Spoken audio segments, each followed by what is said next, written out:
क्या आप भी किसी इंटरव्यू में बैठते ही सबसे पहला सवाल यही पूछते हैं कि सैलरी कितनी मिलेगी?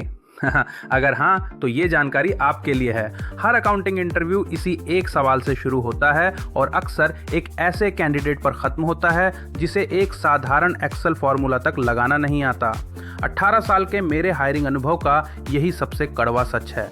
नमस्कार, मेरा नाम अमृत है और आज हम अकाउंटिंग प्रोफेशन के एक ऐसे कड़वे सच पर बात करेंगे जिसे कोई नहीं बताता। असल में मेरी शर्त साफ होती है कि पैसों की बात सबसे आखिर में होगी, पहले अपना टैलेंट दिखाइए। आज कई कैंडिडेट्स डेबिट क्रेडिट का बुनियादी फ़र्क नहीं जानते। टैली में सिर्फ डेटा एंट्री करते हैं और एरर आने पर एंट्री ही छोड़ देते हैं। दिक्कत सैलरी मांगने में नहीं है, बल्कि आधी अधूरी जानकारी के साथ एक्सपर्ट लेवल के पैसों की मांग करने में है।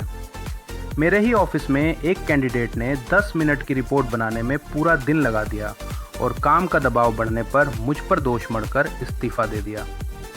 याद रखिए, कमज़ोर हुनर हमेशा दूसरों में खामियां ढूंढता है, अपनी गलती कभी नहीं मानता।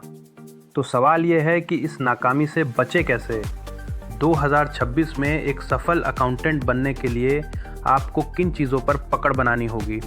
चलिए इसे बिना बोर किए सीधे पॉइंट पर समझते हैं। पहला, एक्सेल में आपकी महारत। दूसरों के बनाए फिक्स्ड फॉर्मेट में डेटा भरना सिर्फ डेटा एंट्री है। असली अकाउंटेंट वो है जो एक ब्लैंक फाइल से रिपोर्ट खड़ी कर दे। दूसरा, डेबिट और क्रेडिट का असली लॉजिक। आपको पता होना चाहिए कि आपके द्वारा की गई एक एंट्री का सीधा असर लेजर और बैलेंस शीट पर कहाँ पड़ रहा है। तीसरा, टैली को समझें, उसकी आदत ना डालें।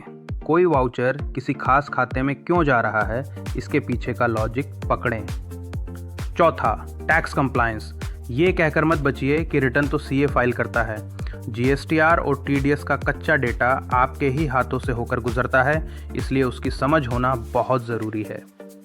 और पांचवा, एआई टूल्स का स्मार्ट इस्तेमाल।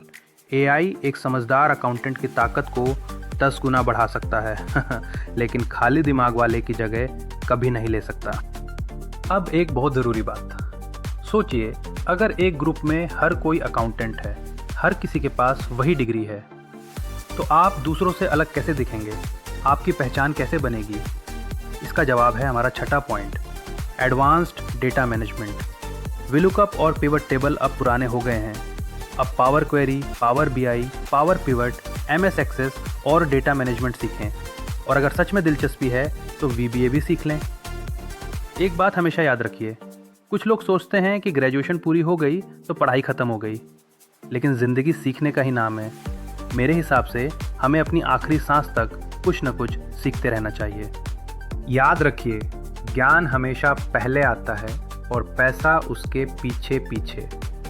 इसलिए आज ही अपनी तैयारी शुरू करें।